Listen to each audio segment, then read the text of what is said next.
So I wanted to talk a little bit about the vitamin K because a lot of you have asked about it, and it also ties in with delayed cord clamping. So basically, when babies are born, they're only born with 2/3 of their blood. A third of their blood is still in their placenta. So when a baby's born, somehow the placenta knows that it's born magically, and then starts pumping the blood down the cord into the baby. However, if we cut the cord immediately after birth, then the baby's shortchanged. It hasn't got all of its blood. I mean, technically it's not the end of the world because probably the majority of us had our cords cut immediately. But there are benefits to delayed cord clamping. There is lotus birth which you can do, which that's where you leave the cord to fall off itself. That can take up to days, but delayed cord clamping, it's anything from 3 minutes to 10 minutes until it's all transferred. So it's really not a long amount of time you have to wait.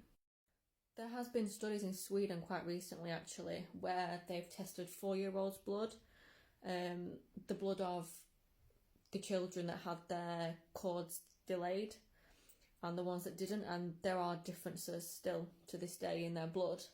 We know that blood can be reciprocated and made and whatnot in your body, but newborn baby's blood is the best source of stem cells and helps with growth, and you can't make newborn baby's blood again, and it's the best source of blood. So delayed cord clamping is also actually recommended in the NICE guidelines, so you can actually look for yourself, and all NHS trusts should be working towards it or with it. So all NHS hospitals should advocate delayed cord clamping.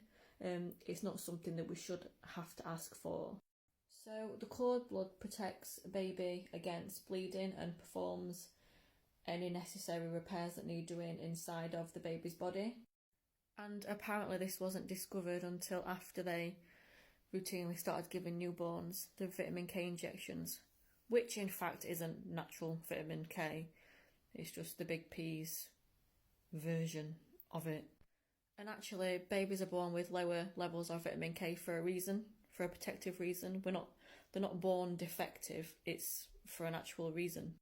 So the vitamin K cycle that goes on in our bodies isn't fully functional in newborns yet because their intestines aren't fully colonised with the bacteria that's needed to synthesise it.